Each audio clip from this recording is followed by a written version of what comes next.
Hi, this is Melanie McFarland, IMDb's TV editor. As you know, movie and TV fans have a lot of superheroes to choose from these days, but only one has that winning combination of brains, brawn, optimism, and speed. Don't be surprised if you find yourself quickly falling for Barry Allen and his heroic alter ego in our favorite new CW series, The Flash. As The Flash begins, we meet Barry, played by Gustin. He's a curious Central City crime scene investigator who endured a life-changing tragedy when he was just 11 years old. That moment inspired him to study and pursue strange phenomena as a hobby, including the development of a particle accelerator created by Star Labs. But when something goes wrong during the accelerator's unveiling, Barry is struck by lightning and falls into a coma. When he wakes up 9 months later, Barry soon finds out he's the fastest man alive. My name is Barry Allen, and I am the fastest man alive.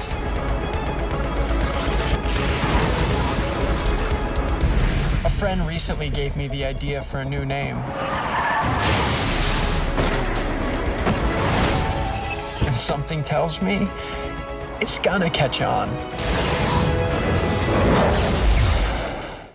We caught up with series stars Gustin and Jesse L. Martin at the 2014 Television Critics Association Summer Press Tour in Los Angeles. So tell us a little bit about The Flash. It's Barry Allen. He's a police scientist now, but rewind, when he was 11 years old, his mom was murdered, and it was this like freak supernatural event. His dad was wrongly convicted for murder. Barry's the only one that knows it wasn't him, but nobody believes him because what happened was completely unbelievable. So fast forward, he's a police scientist and working with Joe West, who's been his surrogate father, and Iris West, who has kind of been his only true friend, and Joe and Iris are really the only two that know about the details of kind of the dark past and what happened with his family. And this freak accident happens when the night of the particle accelerator explosion, and struck by lightning, dust, and chemicals, and now I'm the fastest man alive. That must be exciting for you as an actor to come in as this beloved character. Yeah, it is. Initially, I did feel the pressure, kind of, because I wasn't typecast into this role, I don't think. So I was kind of like, why am I how did I get this, kind of, initially? But I've always been a superhero fan, I've always loved this genre. So I've been excited from the beginning, but now that we're starting and I'm getting the scripts, I mean, it's just kind of one day at a time, and I'm just having the time of my life. Most fun I've ever had. Sorry. You can't keep ducking work so you can go off chasing down these urban legends, Barry. Everyone you work with thinks you're a weirdo. So did you read the Flash comics, or did you? I did not read the Flash comics growing up. I was not a comic book kid. I was definitely more of a sci-fi novel, fantasy novel kind of guy, and I still don't know that much, you know. And I told our executive producers and creators, Jeff Johns, Andrew Kreisberg, Greg Berlanti, that I didn't want to know that much about the mythology, the legend, the whole nine, because Joe West doesn't know any of that stuff. He learns it through Barry Allen.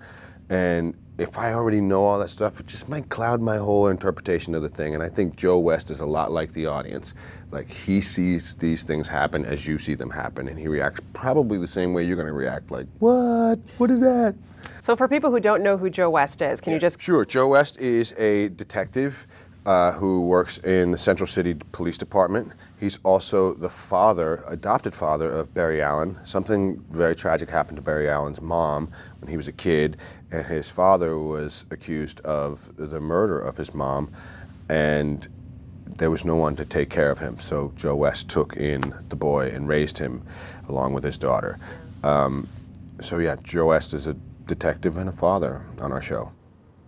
So in the pilot, there are many hints about there being other metahumans out there that are either caused by the accelerator. Of course, then you also went and visited Starling City. Yep. Do you have an indication as to what's to come for the kinds of metahumans that you're going to be facing? I know we're gonna have some pretty cool villains, and they're all kind of, they're coming. They all got their powers the same night I got them. And they were doing, I was in my lab and I was doused in chemicals and struck by lightning, which created my super speed. And these villains were doing, kind of whatever they were doing the night of the accelerator explosion that developed their powers. And it's cool how they're kind of in their own way, creating origin stories that have never existed for a lot of these bad guys, but using it to create these colorful bad guys that have always existed in the Flash comics. What if humans have been busy? But I need your help to catch Martin and anyone else out there like him. But I can't do it without you. I have something that might help. It's made of a reinforced tripolymer. It's heat and abrasive resistant.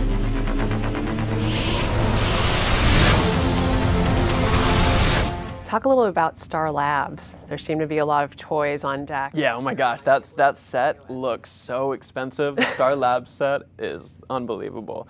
And when we're in that room, it's Tom, Danielle, me, and Carlos, and everybody has just like science jargon. The Star Labs scenes are really cool, and we're actually, in some upcoming episodes, they're building new sets now for different parts of Star Labs that we haven't seen yet.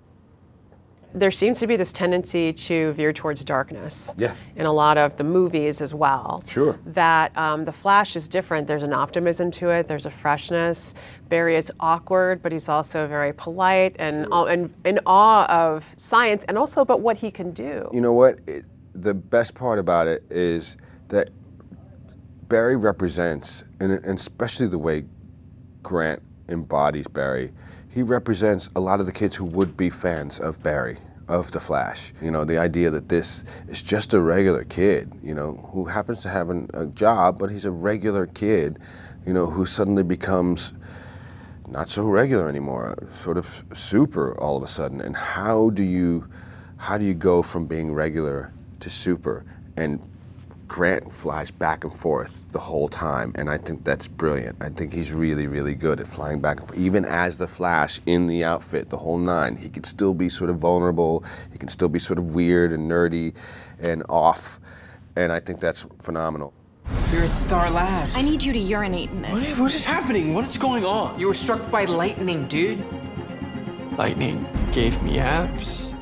After Arrow came out, there was a lot of talk of Steven. People were like, what is his workout? Yeah. What's his diet? Yeah. That kind of stuff. Is there anything that you have to do specifically? Yeah, well, mine's going to be, I think, a less interesting topic for conversation because it's not, I don't have to. But they show you got abs. Yes, yeah, I don't have to put myself through what Steven has to put himself through. I've always been a very lean guy. I've always been pretty active. I have a dance background, which I think makes it a little easier for me to jump into this and kind of brings a fluidity to the character that's not necessarily like an athlete, but it's athletic in its own kind of way. But now I'm training and I'm running a lot more than I've ever ran because I don't usually enjoy running that much, to be honest.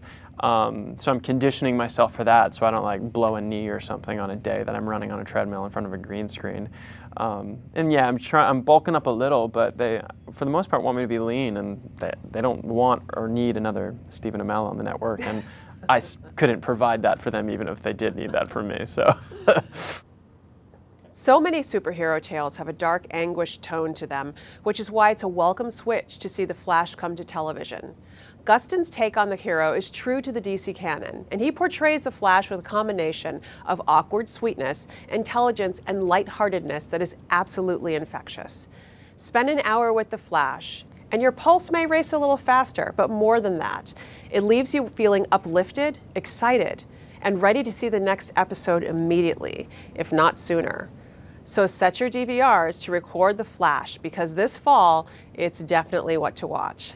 The Flash premieres Tuesday evening, October 7th on the CW.